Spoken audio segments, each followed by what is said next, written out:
Ibou, de retour d'une belle et grande tournée en Chine avec un succès éclatant sur boo xam ni dafa indaale xaalis bu bari.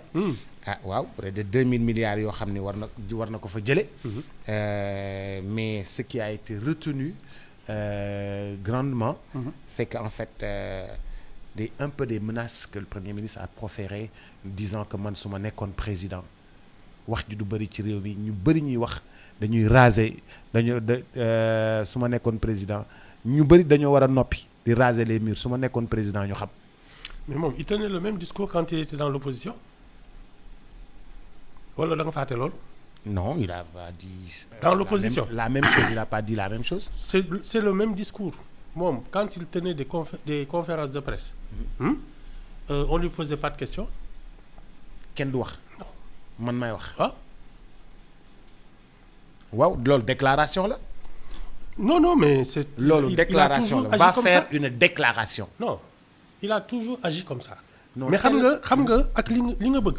ak li nga mën. bokkul. On est d'accord. Oui. Hein?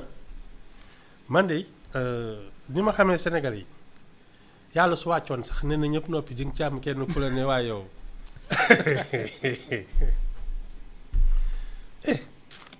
Man ça ne m'inquiète pas du tout. mu neex wax lu la neex mais est-ce que di nga ko mën c'est ça le problème. di nga mën a noppiloo ñëpp. waaw nga topp taf 18 millions de bouches ñi nga xam ne ñun suñu làmmiñ ñi nii la toll ah ça c'est des histoires su la neexee nag nga wax ko. Mais Ibou la compréhension bi ma am mooy c'est-à-dire ceux qui ont géré le pays man compréhension bi ma am. C'est ceux qui ont déjà géré le pays. C'est exactement ça. Ceux qui ont déjà géré le pays. Et qui continuent encore à vraiment vouloir parler ñooñu lay waxal. waaw li ngeen fi def ça veut dire pour man. li ngeen fi def mi ngi fi mi ngi nii tege. oui ñi mu àndalul lay waxal. waaw mais ñi doon gérer li ngeen fi def. mu ngi nii tege. waaw mu ngi fi tege ba tey. tu sais man ma seule attitude. mooy maa ngi leen di seetaan ba 2029. parce que c'est à ce moment-là qu'on va faire le bilan lan nga fi liggéey xam nga joxoñ liggéeyu jàmbur alors que toi tu dois te mettre au travail hein mais un jour viendra on te dira oui mais tu as fait 5 ans au pouvoir qu'est-ce que tu attends loolu la de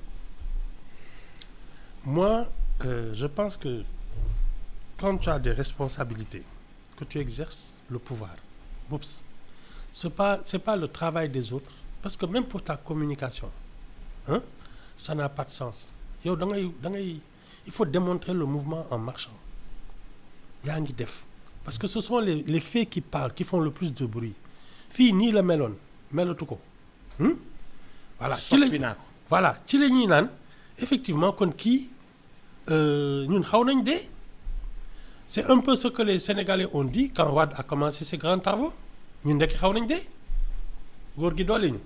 C'était ça. Ils ont dit góor gi doyaluñu. Oui góor gi dolli ñu. waaw ils se sont dit ba ñuy xas pont de xaw ma Sénégal 92 ouais. naan loolu nañ koy bàyyi pour ñu xam la différence entre le régime socialiste ak yooyu. C'est ça qui parle. C'est des actes. Ce sont les actes qui parlent qui sont bavards parce que les paroles en l'air nii yóbbuwuñu fenn ce sont les actes.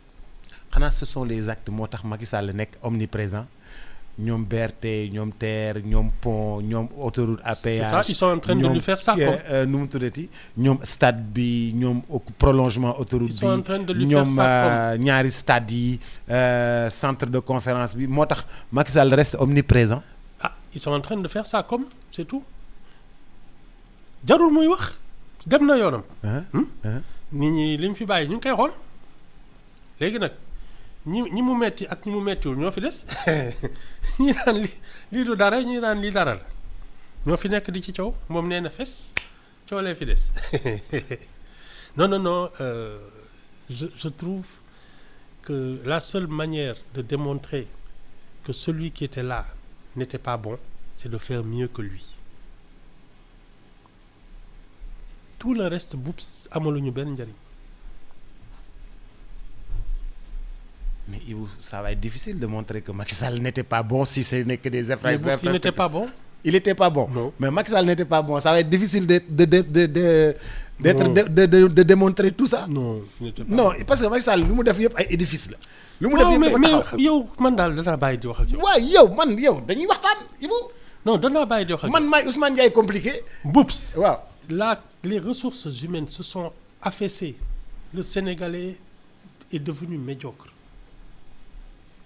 Yow bâtiment yi nga may wax si tu ne sais même pas comment en profiter parce que tu ne sais même pas te tenir. Non, c'est l'éducation, c'est l'âme sénégalaise qui a été abîmée. Nous, c'est ce qu'on est en train de payer. Et c'est pas seulement Macky Sall. Moi, je trouve que c'est depuis Abdou Diouf. Ça a commencé à se dégrader. Maintenant, on est au fond du trou. nga naan ma Macky Sall waaye doo ma bàyyi sa pour sauce. Ibou loo contre Macky Sall xam ne Macky Sall mun na daw de. Non, il a trouvé xam nga il a mis en exécution, en application la vision de Wade. li Wade doon xalaat. ay infrastructures yooyu. Il l'a remplacé, il a continué. Mais moom il n'avait pas, je ne pense pas qu'il ait une vraie vision. Ah mais Ibou au moins moom def na ko. Mais parce que il a côtoyé un géant. Boubs àndandoo day wàlle. da ngay ànd ak Wade mu il t'apprend à travailler, il te met dans la tête ce qu'il faut faire. Mais après c'est terminé, tu peux continuer sans lui. waaw léegi ñun dañoo war a continuer d'accord fi mu nekk nii dañoo war a continuer fi mu nekk ñun lan mooy suñu vision fi mu nekk nii lan la ñuy defar. yéen di xamaluma leen dara.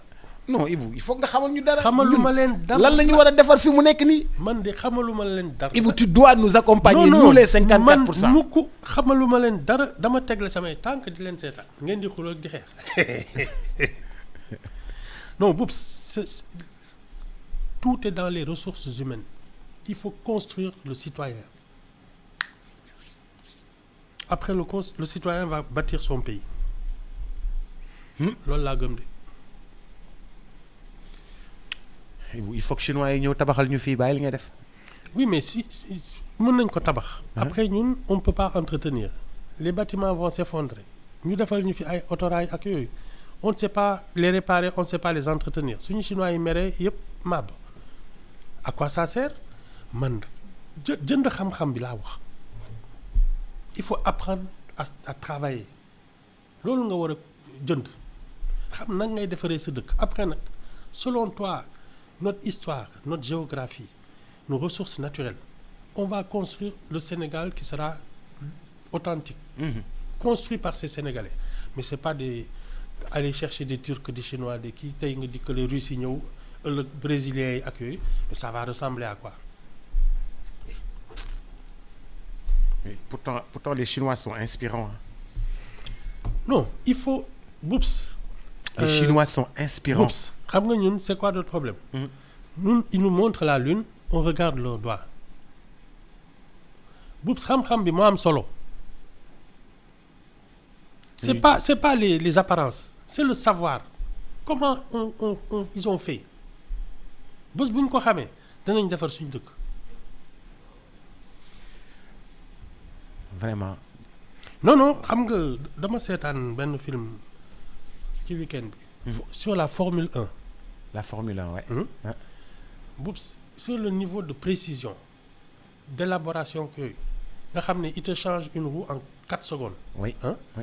Ak ñoom ni ñuy fonctionner en équipe soo ko seetaanee génn xool Sénégal ne nous on est en antiquité. Des années-lumière. Alaaji bu maa ngi lay gërëm di la sant ba suba ak jàmm incha allah subaay dàq ak Alaaji bu Fall bu soobee yàlla ñoo ngi leen di gërëm bu baax a baax di leen sant. Le bulletin d'information c'est dans quelques instants avec un excellent sérère qui s'appelle Antoine Diouf.